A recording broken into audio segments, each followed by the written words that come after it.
Welcome to our channel Law Kaksha students. आज हम मुस्लिम law में डिस्कस करने जा रहे हैं parentage topic, legitimacy, acknowledgement and adoption. Start करते हैं पेरेंटेज से। पेरेंटेज क्या होता है? Parentage is the relation of parents to their children. कि भैया पेरेंट्स के साथ क्या रिलेशन होता है चाइल्ड का, या पेरेंट्स का चाइल्ड के साथ क्या रिलेशन होता है। The parentage includes maternity and paternity. दो टर्म इंक्लूड्स करता है हमारा क्या, पेरेंटेज। कौन कौन सी terms? Maternity and paternity.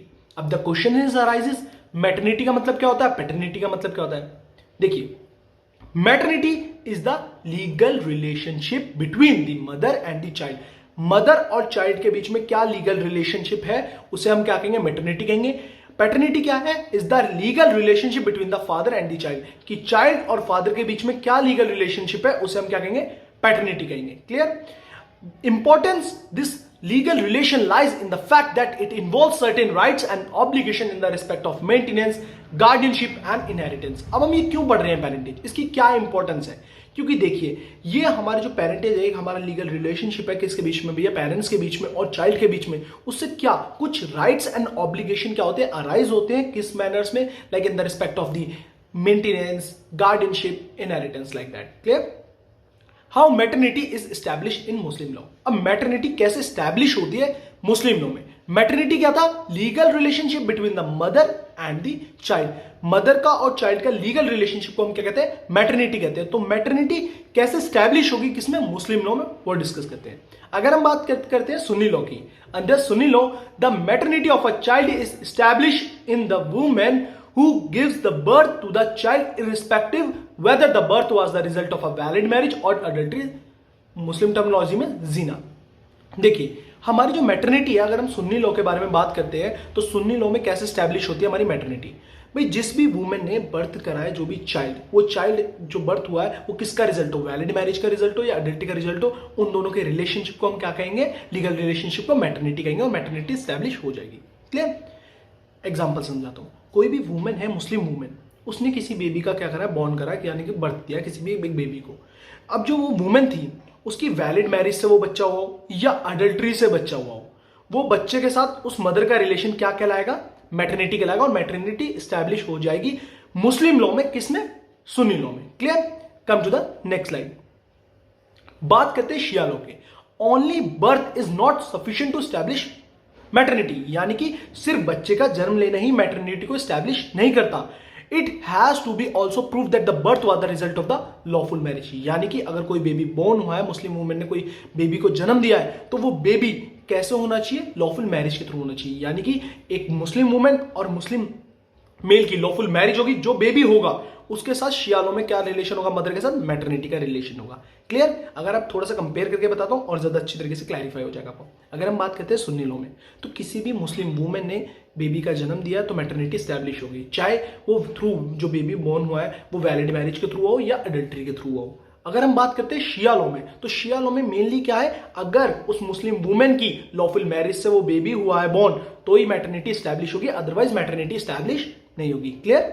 So we can say that under Sunni law an illegitimate child has his maternity in the woman who gave birth and the child is entitled to inherit from mother's loan. अगर हम बात करते हैं Sunni law में, तो illegitimate child कौन सा हो गया, इलेजिटिमेट चाइल्ड वो चाइल्ड होता है जहां मैरिज क्या नहीं होती, लॉफुल नहीं होती। तो ऐसा चाइल्ड जो एक वैलिड मैरिज से नहीं हुआ, ऐसे चाइल्ड को हम क्या कहते हैं, इलेजिटिमेट चाइल्ड कहते हैं। तो सुन्नी लॉ में इलेजिटिमेट चाइल्ड के साथ भी क्या होगी, मैटरनिटी स्टैब्लिश हो जाएगी, और वो एंटाइटल होगा किस चीज के लिए, इनहेरिटेंस के लिए, only mother loan. Clear? But under Shia law, an illegitimate child has neither maternity in the woman who gave birth nor paternity in the father। अगर हम बात करते हैं शिया लॉ में, तो जो इलेजिटिमेट चाइल्ड है, इलेजिटिमेट चाइल्ड कौन सा हो गया, जो हमारा वैलिड मैरिज के थ्रू बॉर्न नहीं हुआ है, जिसने जन्म वैलिड मैरिज के थ्रू नहीं लिया। यानी कि एक मुस्लिम वुमेन की और एक मुस्लिम मेल की जो शादी हुई है, निकाह हुआ है, वो वैलिड नहीं है, वो वॉइड है, या हमारा क्या हो गया, या अडल्ट्री के थ्रू वो बेबी हुआ है, तो उस केस में क्या होगा, बिल्कुल सही, वो चाइल्ड क्या नहीं होगा, ना वहां मैटरनिटी स्टैब्लिश होगी ना पैटर्निटी स्टैब्लिश होगी। मैटरनिटी मतलब ना वहां जो मुस्लिम वुमेन है जिसने उसे जन्म दिया उस बेबी को, उसके साथ कोई भी लीगल रिलेशन नहीं होगा, ना ही वहां पैटर्निटी स्टैब्लिश होगी, यानी कि फादर का कोई भी उस चाइल्ड के साथ लीगल रिलेशनशिप नहीं होगा। So in Shia law an illegitimate child can inherit neither from the father और मदर। तो यानी कि यहां पे जो वो चाइल्ड होगा वो एंटाइटल नहीं होगा किसमें, इनहेरिटेंस में, ना ही फादर के ना मदर के। Clear? How paternity establish in Muslim law. अब पैटर्निटी कैसे स्टैब्लिश होती है मुस्लिम लॉ में? Paternity of a child can only be establish by marriage between his और हर पेरेंट्स। यानी कि अगर हम पैटर्निटी की बात करते हैं तो जो मेनली पैटर्निटी की स्टैब्लिशमेंट बेस करती है वो किस पे बेस करती है? मैरिज पे बेस करती है कि मैरिज किस तरीके की है, वैलिड मैरिज है, इरेगुलर मैरिज है या वॉइड मैरिज है। क्लियर? द मैरिज में बी वैलिड और be irregular but it does not become void. अगर मैरिज वैलिड है या इरेगुलर भी है तो क्या कंसीडर करा जाएगा? पैटर्निटी क्या हो जाएगी? स्टैब्लिश हो जाएगी। फादर का लीगल रिलेशनशिप होगा किसके साथ? चाइल्ड के साथ। क्लियर? अगर वाइड मैरिज है तो वाइड मैरिज को हम क्या कंसीडर करते हैं? No marriage. जैसे कि मैंने आपको नीचे लिख भी रखा है ब्रैकेट्स में, void marriage equals to no marriage. अगर जहां मैरिज ही नहीं है तो वहां पैटर्निटी क्या नहीं होगी? स्टैब्लिश नहीं होगी। सिंपल वर्ड्स में बात करते हैं तो वाइड मैरिज में हमारी पैटर्निटी स्टैब्लिश नहीं होगी, वैलिड एंड इरेगुलर में स्टैब्लिश मानी जाएगी। Clear? Come to the next slide. अब बात करते हैं पैटर्निटी में। Paternity can not be attribute to a child born out of a illegal union of a man and women. अगर किसी भी मैन या मुस्लिम वुमेन का क्या हुआ? इलीगल यूनियन हुआ है और उससे वो बेबी बोर्न हुआ है तो वो बेबी में कभी भी क्या नहीं होगी? पैटर्निटी स्टैब्लिश नहीं करी जाएगी। अब बात करते हैं legitimacy. Legitimacy in Muslim law. A person born in lawful marriage is said to be a legitimate child of the spouses। अगर भैया मेल और फीमेल, मुस्लिम मेल और मुस्लिम फीमेल की क्या हुई है? एक लॉफुल मैरिज हुई है तो उससे जो बॉर्न होगा चाइल्ड वो क्या कहलाया जाएगा? लेजिटिमेट चाइल्ड कहलाया जाएगा स्पाउसेस का। Clear? So the main point in the case of the legitimacy of a child is marriage between his और हर पेरेंट्स। अगर हम लेजिटिमेसी की बात करते हैं तो जो लेजिटिमेसी ऑफ अ चाइल्ड है तो वो किस पे डिपेंड कर रही है? मेनली डिपेंड कर रही है मैरिज पे, कि वो मैरिज अगर वैलिड है पेरेंट्स की तो वो क्या कहलाया जाएगा? लेजिटिमेट चाइल्ड कहलाएगा। अगर इनवैलिड है, वॉइड मैरिज है तो वो क्या कहलाया जाएगा? चाइल्ड इलेजिटिमेट चाइल्ड कहलाया जाएगा। Clear? Special notes regarding the presumption of the legitimacies. अब हम किस किस सिचुएशंस में हम प्री अज्यूम कर लेते हैं कि ये चाइल्ड क्या है? लेजिटिमेट है। First, a child born within 6 months after the marriage the child is illegitimate unless the father acknowledges the child। अगर कोई चाइल्ड born हुआ है within the 6 month after the marriage तो वो चाइल्ड क्या कहलाएगा? इलेजिटिमेट चाइल्ड कहलाएगा। कब तक इलेजिटिमेट चाइल्ड कहलाएगा? जब तक जो उनके फादर हैं वो क्या नहीं करेंगे? एक्नॉलेज नहीं करेंगे चाइल्ड को। एक्नॉलेज का मतलब क्या होता है कि यानी कि फादर एक्सेप्ट नहीं करेंगे कि ये जो बेबी बॉर्न हुआ है, ये चाइल्ड है, वो मेरा है। Clear? Second point first point से अपोजिट है। देखना, a child born after 6 month, यानी कि after the 6 month from the date of the marriage का मतलब यह कि जिस दिन निकाह उसके 6 महीने के बाद कोई चाइल्ड बोर्न हुआ है तो वो चाइल्ड कैसा अज्यूम करा जाएगा? Presume to be a legitimate child, यानी कि उसे अज्यूम करेंगे ये चाइल्ड क्या है? लेजिटिमेट चाइल्ड है। कब तक? Unless the father disclaim it, जब तक उसके फादर क्या नहीं कहते कि ये चाइल्ड मेरा नहीं है तब तक वो क्या अज्यूम करा जाएगा? लेजिटिमेट चाइल्ड अज्यूम करा जाएगा। Clear? Third point, a child born after the dissolution of marriage is legitimate. अगर भैया कोई भी निकाह है वो क्या हो गया? डिसॉल्व हो गई, यानी कि मैरिज का क्या हो गया? डिसोल्यूशन हो गया और चाइल्ड बोर्न हुआ है after the dissolution of marriage तो वो चाइल्ड क्या कहलाया जाएगा? लेजिटिमेट कहलाया जाएगा। कैसे कैसे देखते हैं। ए पॉइंट क्या कहता है? अगर शिया लॉ के बारे में बात करते हैं तो वो child within 10 month born हो गया तो वो चाइल्ड क्या कहलाया जाएगा? लेजिटिमेट चाइल्ड कहलाया जाएगा। बी पॉइंट क्या कहता है? Under Hanafi law if born within 2 years, अगर 2 साल के अंदर अंदर कोई बेबी बोर्न हुआ है after the dissolution of marriage तो वो चाइल्ड क्या कहलाया जाएगा? लेजिटिमेट चाइल्ड कहलाया जाएगा। Third, under Shafi and Maliki if born within 4th year, यानी मतलब 4 साल के अंतर्गत यानी कि विद इन 4 ईयर कोई बेबी बोर्न होता है, कोई चाइल्ड बोर्न होता है तो वो चाइल्ड क्या कहलाया जाएगा? बिल्कुल सही, हमारा लेजिटिमेट चाइल्ड कहलाएगा after the dissolution of marriage. Come to the next slide. अब बात करते हैं legitimacy under the Indian Evidence Act 1872। According to the section 112 of the Indian Evidence Act 1872, a child is born during the marriage और within 280 days, यहां ध्यान देना 280 days after the dissolution of marriage the child shall be presumed to be the legitimate child of the spouses। अगर हम बात करते हैं section 112 किसके? एविडेंस एक्ट 1872 के, तो कहता है ये एविडेंस एक्ट का सेक्शन 112 क्या कहता है कि अगर कोई चाइल्ड बोर्न हुआ है after the dissolution of marriage with in 280 days वो बोर्न हो चुका है तो वो चाइल्ड क्या कंसिडर करा जाएगा? Child shall be presumed to be the legitimate child of the spouses. वो चाइल्ड को हम क्या मानेंगे? लेजिटिमेट चाइल्ड मानेंगे। Clear? Come to the back slide. अगर हमने इससे पहले वाली स्लाइड में जो भी मैंने आपके सामने खोली है, स्लाइड में हमने क्या पढ़ा था? अगर कोई भी चाइल्ड बोर्न होता after the dissolution of marriage वो कब लेजिटिमेट कहलाया जाएगा? फर्स्ट, ए पॉइंट क्या कहता है? शिया लॉ में अगर कोई चाइल्ड बोर्न हुआ है विद इन 10 मंथ्स तो वो चाइल्ड क्या कराया जाएगा? हमारा लेजिटिमेट चाइल्ड कहलाया जाएगा। हनीफी लॉ क्या कहता है कि अगर कोई भी चाइल्ड बोर्न हुआ है विद इन 2 ईयर्स तो वो क्या कहलाया जाएगा? हमारा लेजिटिमेट चाइल्ड कहलाया जाएगा। और अगर हम शेफई और मलिकी की बात करते हैं तो if born with in 4 years तो वो चाइल्ड क्या कहलाया जाएगा, हमारा लेजिटिमेट चाइल्ड कहलाया जाएगा। एविडेंस एक्ट क्या कहता है कि एविडेंस एक्ट हमारा 1872 का सेक्शन 112 कहता है कि अगर कोई भी child after the dissolution of marriage 280 days के अंदर अंदर बोर्न हुआ तो वो चाइल्ड क्या कहलाया जाएगा, बिल्कुल सही, हमारा लेजिटिमेट चाइल्ड कहलाया जाएगा। तो यहां पे हमारा जो एविडेंस एक्ट है उसने क्या करा, सुपरसीड्स करा किसे, the rule of Muslim law को। Clear. The question arises whether the provision of the Indian Evidence Act supersedes the provision of Muslim law. तो इसके ऊपर बहुत बड़ी कंट्रोवर्सी हुई कि भैया क्या हो, अभी हमारा एविडेंस एक्ट क्या सुपरसीड कर रहा है या हमारा मुस्लिम लॉ का रूल सुपरसीड करेगा। In A.G. Ramchandran versus Shams Sunnisa BBAIR 1977, the Madras High Court was held that Section 112 of the Evidence Act 1872 is very general in the terms and it applies to all persons including mourners. तो इसी case में decide हुआ था जो हमारा section 112 है Indian Evidence Act 1872 का, वो भैया जनरली सब पे अप्लाई होगा। इट अप्लाइज ऑल पर्सन, ये सभी पर्संस पे अप्लाई होगा इंक्लूडिंग मॉमडन्स में। ये किस केस में हेल्ड हुआ था, A.G. रामचंद्रन वर्सेस शाम सुन्नीसा BBAIR 1977 के केस में हेल्ड हुआ था। Clear. Who may have a personal law of their own relating to the legitimacy as there is no provision exempting them from the application of the 112। यानी कि इस हमारे case में ही हेल्ड हो चुका था जो हमारा एविडेंस एक्ट का सेक्शन 112 है 1872 का जो एविडेंस एक्ट है उसमें जो सेक्शन 112 है वो सुपरसीड्स कर रहा है किसमें, रूल ऑफ मुस्लिम लॉ में। Clear. Come to the next slide. Note, insofar as irregular marriage is concerned, although it is not perfectly valid, but it is true that it is not void in Muslim law। अगर हम बात करते हैं irregular marriage की तो हम ये मानते हैं कि जो irregular marriage है वो perfectly क्या नहीं है, valid नहीं है, बट ये भी बात सही है वो void भी नहीं है मुस्लिम लॉ में। Neither the consummation is unlawful nor the children are illegitimate। जो irregular marriage है उनके बीच में जो भी मुस्लिम मेल और मुस्लिम फीमेल के बीच में कंज्यूमेशन होता है, सेक्सुअल इंटरकोर्स होता है, वो अनलॉफुल नहीं है और ना ही जो चिल्ड्रन उनसे पैदा होंगे वो इलेजिटिमेट कहलाएंगे। Clear.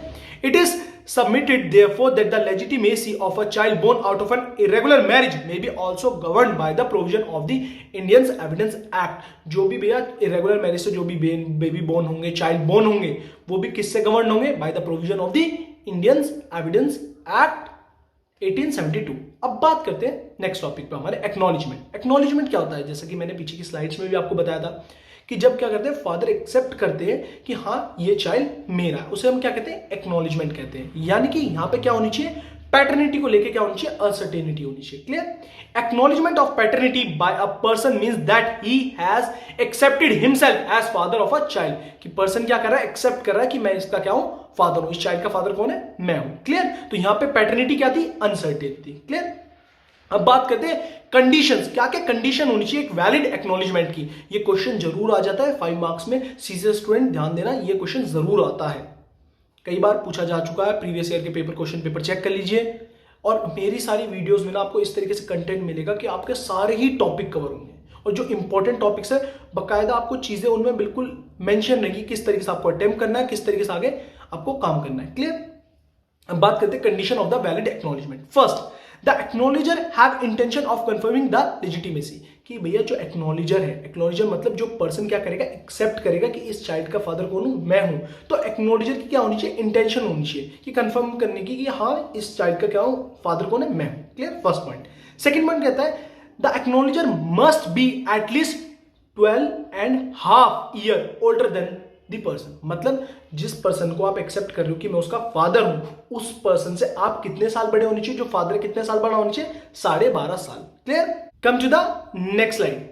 Third point, the acknowledger must possess the legal capacity to enter in a valid contract. जो एक्नॉलेजर है यानी कि जो फादर है, जो एक्सेप्ट करेगा कि ये चाइल्ड मेरा है, वो क्या होना चाहिए, वो लीगली क्या होना चाहिए, कैपेबल होना चाहिए किसमें, एक वैलिड कॉन्ट्रैक्ट में आने के लिए। क्लियर। यानी कि अगर वैलिड कॉन्ट्रैक्ट की यहां बात करते हैं तो जो उस वुमेन का जिनका वो चाइल्ड होगा उनके साथ क्या होना चाहिए, एक लॉफुल रिलेशन होना चाहिए, एक वैलिड मैरिज होनी चाहिए। क्लियर।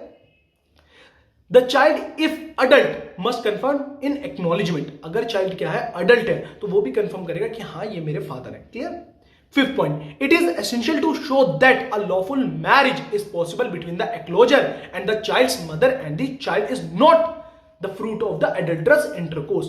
यानी कि जो पर्सन है जो एक्सेप्ट कर रहा है कि ये मेरा चाइल्ड है और जिस वुमेन का वो चाइल्ड था, तो दोनों के बीच में क्या होना चाहिए, एक लॉफुल मैरिज होनी चाहिए, लॉफुल रिलेशन होना चाहिए। जो चाइल्ड है वो क्या नहीं होनी चाहिए, the child is not the fruit of an adulterous intercourse. यानी कि सिंपल वर्ड्स में क्या है, जो मुस्लिम मेल है और मुस्लिम फीमेल है उनका क्या होना चाहिए, जो सेक्सुअल इंटरकोर्स होना चाहिए वो लॉफुल होना चाहिए, यानी कि लॉफुल मैरिज होनी चाहिए दोनों के बीच में। Clear. 6 point, the acknowledger must be adult and sane. जो एक्नॉलेजर है, जो पर्सन क्या कर रहा है, एक्सेप्ट कर रहा है कि ये चाइल्ड मेरा है, यानी कि वो फादर की तरीके से एक्सेप्ट कर रहा है ये चाइल्ड मेरा है। तो एक्नॉलेजर कौन हो गया, जो फादर जो एक्सेप्ट कर रहा है चाइल्ड मेरा है, वो क्या होना चाहिए, अडल्ट होना चाहिए, सेम होना चाहिए। Clear. 7th point, there must be uncertain paternity, यानी कि पैटर्निटी को लेके क्या होनी चाहिए, अनसर्टेनिटी होनी चाहिए कि इस चाइल्ड के फादर कौन है, तभी क्या कर सकता है, एक्नॉलेजर एक्सेप्ट कर सकता है, एक्नॉलेजमेंट कर सकता है कि ये चाइल्ड मेरा है। Clear. Last topic, adoption in Islam. Muslim law does not recognize adoption. Muslim law में रिकॉग्नाइज नहीं करा गया क्या, अडॉप्शन। मुस्लिम लॉ में कभी अडॉप्शन नहीं होता। Quran expressly prohibits the adoption as a mode of accepting other child as one ones. भैया एक्सप्रेसली क्या कर रखा है, प्रोहिबिट कर रखा है कुरान में कि अडॉप्शन क्या नहीं है, हमारा अन इस्लामिक है, ये अडॉप्शन नहीं होना चाहिए मुस्लिम्स में। कभी हम किसी और की चाइल्ड को क्या नहीं कर सकते, अडॉप्ट नहीं कर सकते। The result is that adoption is un Islamic. Quran में मेंशन है, प्रोहिबिट कर रखा है साफ साफ कि भैया अडॉप्शन क्या है, प्रोहिबिट है, उसे क्या कह रखा है, adoption is un Islamic. Clear. Come to the next slide. In the writ petition, Shahabana Hasmi versus Union of India 2014, 3-judge bench of the Supreme Court held that Muslim can adopt a child under Juvenile Justice Act 2000 even if their personal law is against such adoption। तो देखिए, Shabnam Hashmi versus union of India का 2014 के case में क्या held हुआ था, supreme court ने held करा कि एक मुस्लिम भी अडॉप्ट कर सकता है एक चाइल्ड को। किस एक्ट के under, under JJ act 2000, even if their personal law is against such adoption. यानी कि अगर मुस्लिम लॉ का ये लॉ में, मुस्लिम लॉ में क्या कहते हैं कि अडॉप्शन क्या है, अगेंस्ट है, कि कुरान में क्या है, प्रोहिबिटेड कर रखा है, अन इस्लामिक कह रखा है। तो अगर उसका पर्सनल लॉ यानी कि मुस्लिम लॉ क्या है, अगेंस्ट भी है सच अडॉप्शन, यानी कि अडॉप्शन के अगेंस्ट भी है, तब भी वो मुस्लिम क्या कर सकता, अडॉप्ट कर सकता है एक child under JJ act 2000। Clear? Court said that Juvenile Justice Act is secular legislation applicable to all religions and community। जो हमारा जेजे एक्ट है यानी कि जुनाइल जस्टिस एक्ट है 2000 का, वो किस पे एप्लीकेबल है, वो हर किसी धर्म के लोगों पे एप्लीकेबल है, हर किसी कम्युनिटी पे एप्लीकेबल है। क्लियर। अब ये एक्नॉलेजमेंट का क्या इफेक्ट होता है वो देखते हैं। Acknowledgement produce all legal effects of a natural paternity and vest in the child the right of inheritance from the acknowledger. देखिए, जो भी पर्सन एक्सेप्ट कर रहा है कि ये बेबी, ये चाइल्ड क्या है, मेरा है, यानी कि फॉर एन एग्जांपल मैं फादर की तरह एक्सेप्ट कर रहा हूं कि ये चाइल्ड मेरा है, तो उस चाइल्ड के ऊपर क्या आ जाएंगे, लीगल राइट आ जाएंगे कि वो मेरी प्रॉपर्टी में से यानी कि इनहेरिटेंस में हिस्सा ले सकता है। अब सेकंड पॉइंट क्या कहता है, अफेक्ट क्या होता है एक्नॉलेजमेंट का।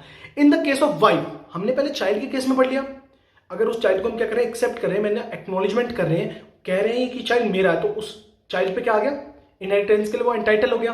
अगर हम बात करते हैं in the case of wife, acknowledgement में वाइफ पे क्या इंपैक्ट पड़ता है, which means the mother of a acknowledger sons it has the effect of giving her status of legal wife. जो वाइफ होती है उसे क्या मिल जाता है, लीगल वाइफ का स्टेटस मिल जाता है, and has the right of maintenance and inheritance.